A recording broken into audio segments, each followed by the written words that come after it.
I trust your journey was uneventful. Alright guys, today we are currently playing against zombies, but that's not what is the important fact of today. That's not why we're playing zombies.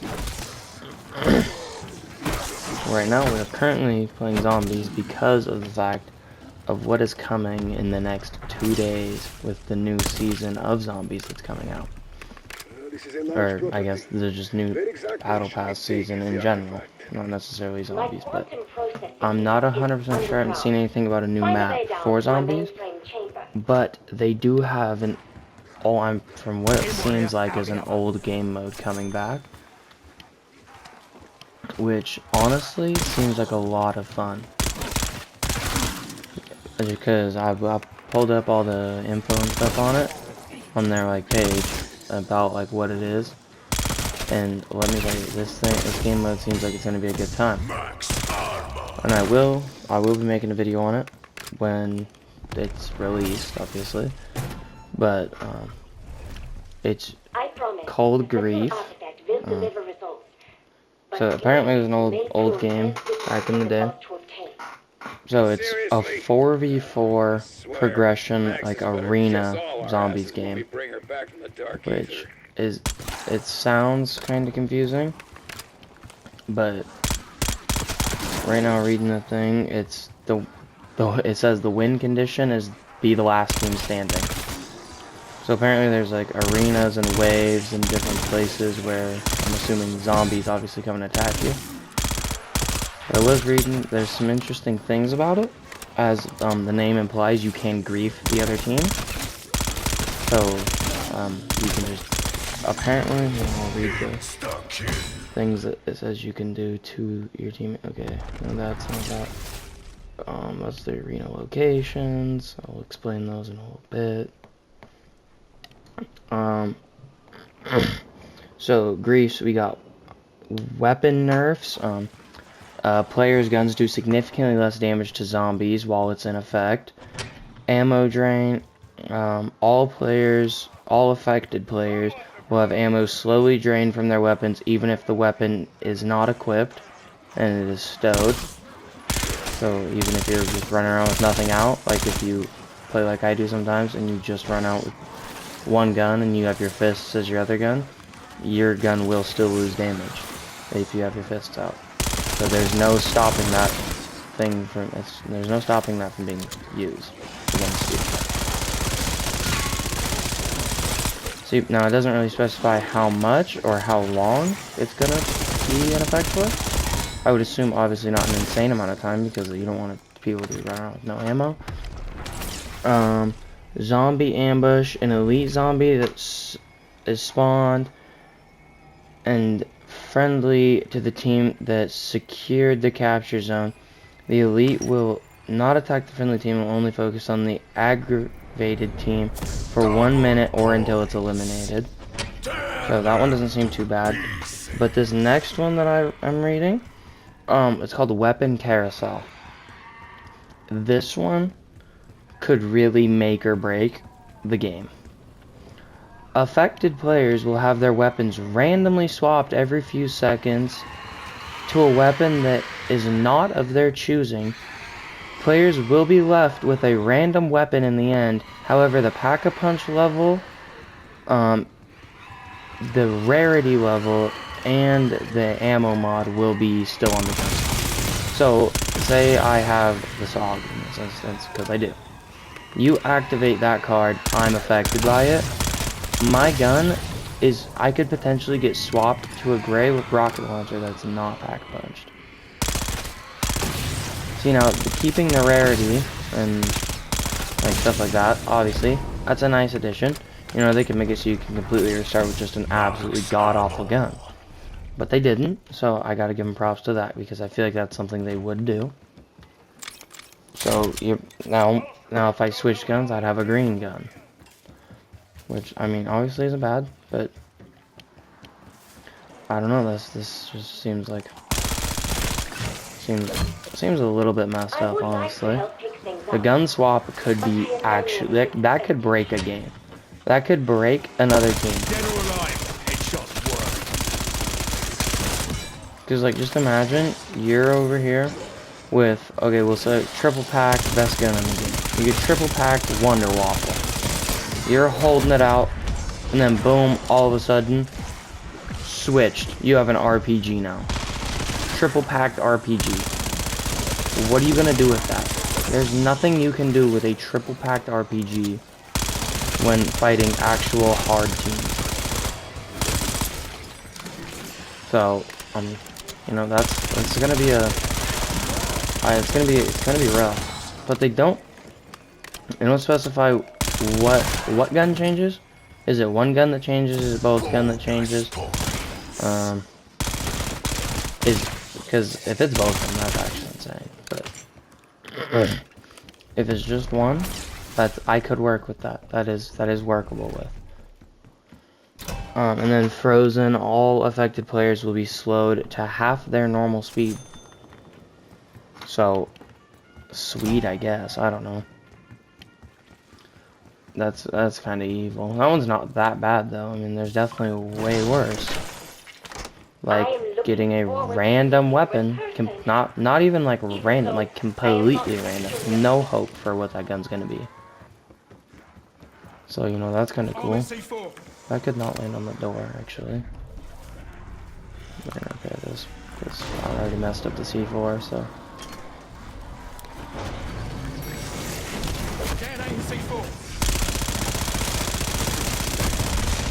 The fact that I didn't get a single kill for that kind of scares me. Oh, well that works. Okay, well, we're going down the elevator now. Oh, I'm just short of the amount I need to pack a punch my gun. Well, I better get the amount I need in this. Don't start the next round, and it's started the next round. Sweet. Okay, so from the looks of it, the maps all have their own different zones, obviously, because they're different maps. So it's kind of common sense they'd have their own different zones. So Liberty Falls, the first arena is, all of the first arenas from the looks of it are the spawn locations. That's what it looks like to me. Now I don't know if that's 100% true because I don't really play some of the other maps. I do play very few of the zombie maps because there's not that many of them that I really only play the ones I like. Which this one, the Tomb, and the Citadel de Mort are the ones I like. Me personally, I think Liberty Falls is a dumb map, but I've never actually played it that much, so I can't really give a fair opinion to it. But you start at, people who do play the map will know that it's the, it looks like a starting gas station where the blown up tanker is. Apparently that's Arena 1 there. And then the next arena, you're going to rotate to the church and the cemetery. And the parking lot in front of the church. So you'll be at the Pack-a-Punch machine there. And that one only has 2 arenas. So it's those 2 spots. Terminus, the first arena is the basement bio lab, which is actually kind of a fun spot to have the first arena. And then the second one is Crab Island. And this one also only has 2 arenas. So that's gonna be fun. Probably focus on shooting some of these guys so we're not sitting here running around in a circle with the stupid wall. And keep reading what the new Zombies game mode's about to be. On Citadel de Mort, you're gonna first so one thing I'm not 100% sure, I know I keep saying, oh, you're gonna start at this location, obviously, which I'm not 100% certain on because I don't know if you start in the first arena or if it's something you start at normal spawn and then you have to run and follow something to that first arena. But for Citadel de Mort, the first arena is the entrance to where you get into the castle and the courtyard of the castle. So a rather big entrance, and that is the only arena for the Citadel de Mort, because I don't think there's enough room for what they have planned apparently, because they only have 1 arena, and I'm pretty sure that one's just gonna be like a free-for-all in that first arena. I feel like having a full team of healing auras would be nice. And then the tomb, you start at the dig site, which is really not surprising. I mean, I feel like that's kind of a gimme. So you start at the dig site, and then you go into the Dark Ether. So when you go through the portal to unlock Pack-a-Punch, that's where the second arena is. So that's the tomb might actually be a pretty fun map. Is there a third arena? No. Okay, so there's only 2 arenas on that one. So I feel like the tomb right now is seeming like the favorite to me. I still have to read the one for this map, but when I was glancing over it, I'm pretty sure this one has 4 different arena spots. So it's kind of gonna be a mess. Okay, so Shattered Veil. The first arena is the starting location where I spawned in at the beginning of the video. So that starting location. Arena 2 is the upper terrace, Shem's Henge, and the motor court. So I will go show that right now. So this is the grand foyer. This is the motor court. So up here, you got the motor court up here. So it's gonna be up here, over this way. This is the upper terrace, and then I don't know actually where this is Shem's Henge. So it's gonna be this place, this upper walkway, and the center circle. So not too bad of a first arena, if you ask me. Oh, what a more perfect max ammo. Couldn't ask for a better one.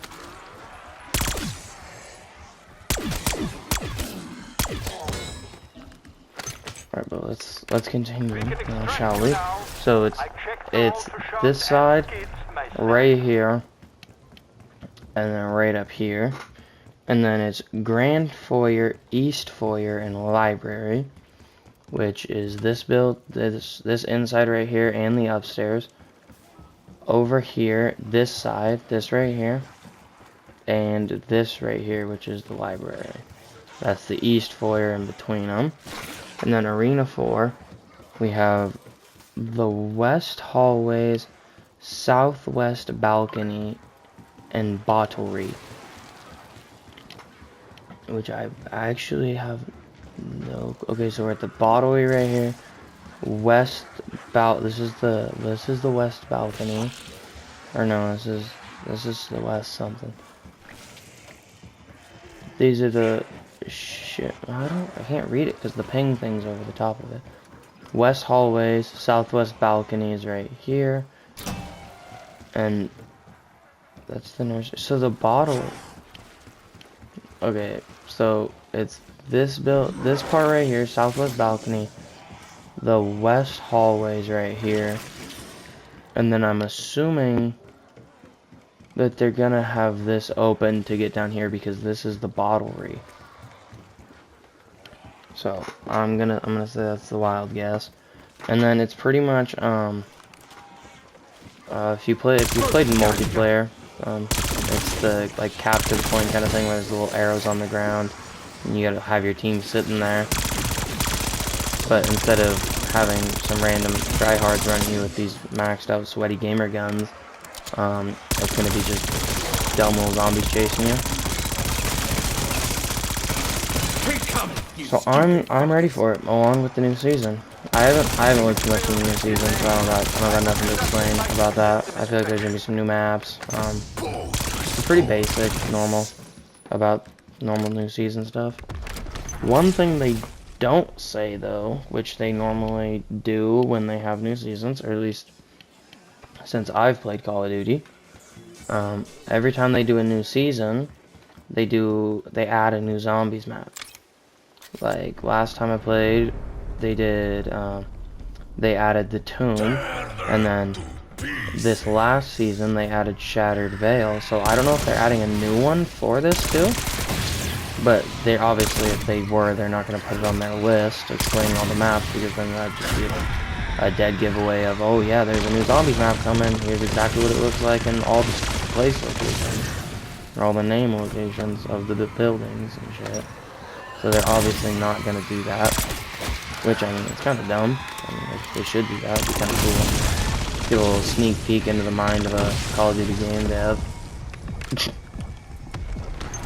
Shows kind of how dumb they really are, because, you know, it's great.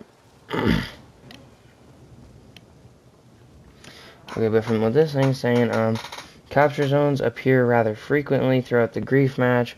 When a capture zone becomes active, each team will compete to eliminate zombies within the zone and complete the objective before their opponent. The HUD will inform players exactly how many enemies their team needs to eliminate, as well as how many you need. What the hell? Okay, pause. I can't. Hold on. The HUD will inform players exactly how many enemies their team needs to eliminate, as well as how many you need to eliminate them. Okay. The goal may be simply to get kills, or be more specific, to get kills with support, equipment kills, melee kills, or critical kills. So it's pretty much a SAM trial in the capture zones. So the capture zones aren't actually... the capture zones aren't a whole, like, they're not actually a part of the thing. Like, they're not the big part of the whole game. They're really just, like, they're kind of just there just to give you kind of an edge on your teammates. Or on your enemies, not teammates. I would hope you're not edging your teammates. Edge your enemies. I don't know. But, yeah, the goal is simple, but strategies for success can vary. Players choose to disrupt the other team while attempting to complete the objective, or simply finish theirs faster. Capture zones can quickly turn the tide of a match, especially for both teams when they are evenly skilled. For example, winning a capture zone means that even in high rounds, you can catch a small break that could give your team an opportunity to visit the Pack-a-Punch before the action heats up again.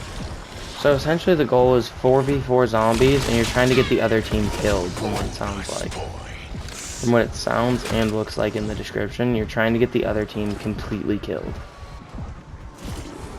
Which, you know, usually in zombies you try not to get your team killed, but apparently in this, that's the aim of the game for this one. Which actually seems kind of fun.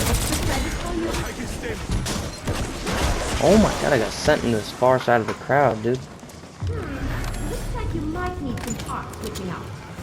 Oh, I'm so dead. I'm dead. Well, I mean, I pretty much got over the whole grief thing. Let's just see what the description is about the game. Rules of grief. Alright, we got... It's kind of important. I mean, you don't need to know this, but I mean, it's nice.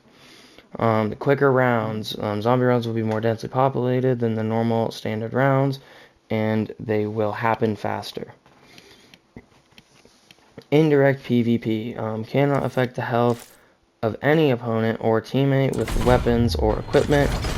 Grief the enemy team using capture zones. So the capture zones they're what you want to get.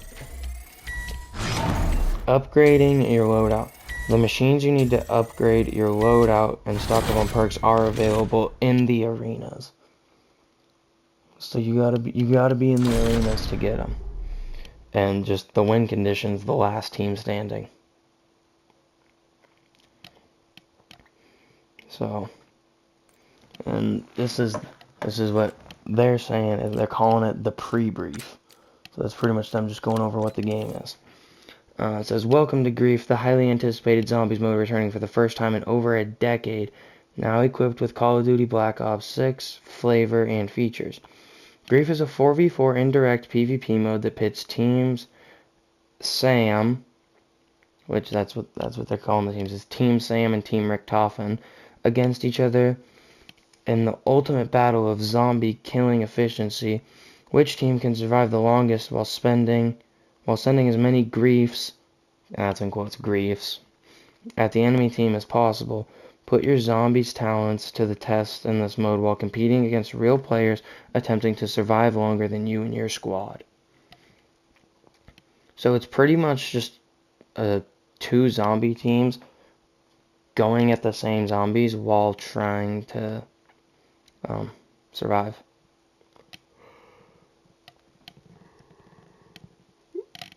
But one thing I am curious about, because there are these different arenas that obviously have multiple arenas. They got Arena 1, Arena 2, and you got to follow between those, and you got capture zones and whatnot. But there's the Citadel de Mort only has one arena. So is it better to play with one arena or less arenas? That's the real question, because there are, like Shattered Veil, the one I was just playing, has 4 arenas, and all the other ones have 2 except for Citadel de Mort, they only have 1. So like, what's better? Is it more or less arenas? But that will be the end of the video. Don't forget to like and subscribe, and we will be back tomorrow.